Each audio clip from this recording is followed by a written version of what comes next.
But whatever you resolve to do, I want you to commit to it. I want you to really work at it.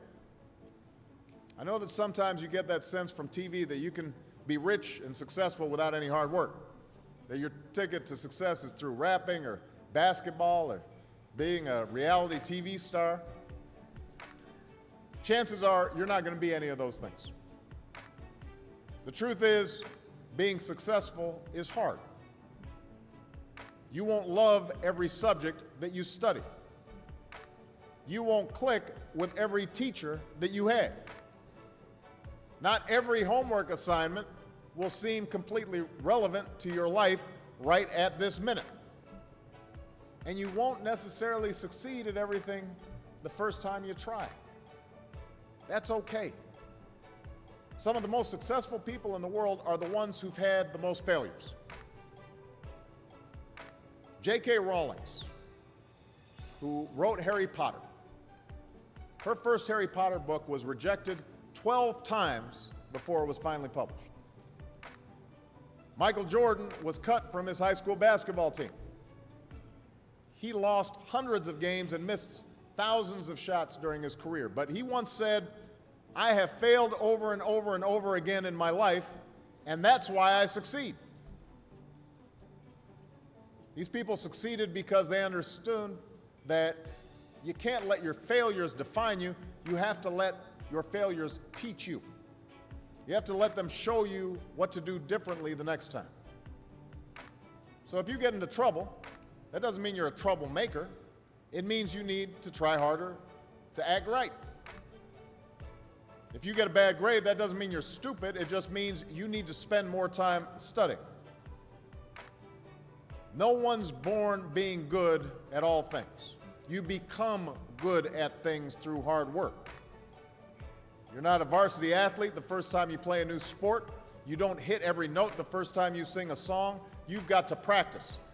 The same principle applies to your schoolwork. You might have to do a math problem a few times before you get it right. You might have to read something a few times before you understand it. You definitely have to do a few drafts of a paper before it's good enough to hand in. Don't be afraid to ask questions. Don't be afraid to ask for help when you need it. I do that every day. Asking for help isn't a sign of weakness, it's a sign of strength, because it shows you have the courage to admit when you don't know something, and that then allows you to learn something new. So find an adult that you trust, a parent, a grandparent, or a teacher, a coach, or a counselor, and ask them to help you stay on track to meet your goals. And even when you're struggling, even when you're discouraged, and you feel like other people have given up on you, don't ever give up on yourself. Because when you give up on yourself, you give up on your country. The story of America isn't about people who quit when things got tough.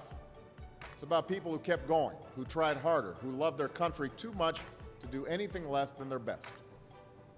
It's the story of students who sat where you sit 250 years ago and went on to wage a revolution, and they founded this nation. Young people. Students who sat where you sit 75 years ago, who overcame a depression and won a world war, who fought for civil rights and put a man on the moon. Students who sat where you sit 20 years ago, who founded Google and Twitter and Facebook and changed the way we communicate with each other. So today, I want to ask all of you, what's your contribution going to be? What problems are you going to solve? What discoveries will you make? What will a president who comes here in 20 or 50 or 100 years say about what all of you did for this country? You know, your families, your teachers, and I are doing everything we can to make sure you have the education you need to answer these questions. I'm working hard to fix up your classrooms and get you the books and the equipment and the computers you need to learn. But you've got to do your part too. So I expect all of you to get serious this year. I expect you to put your best effort into everything you do. I expect great things from each of you. So don't let us down. Don't let your family down or your country down. Most of all, don't let yourself down. Make us all proud. Thank you very much, everybody. God bless you. God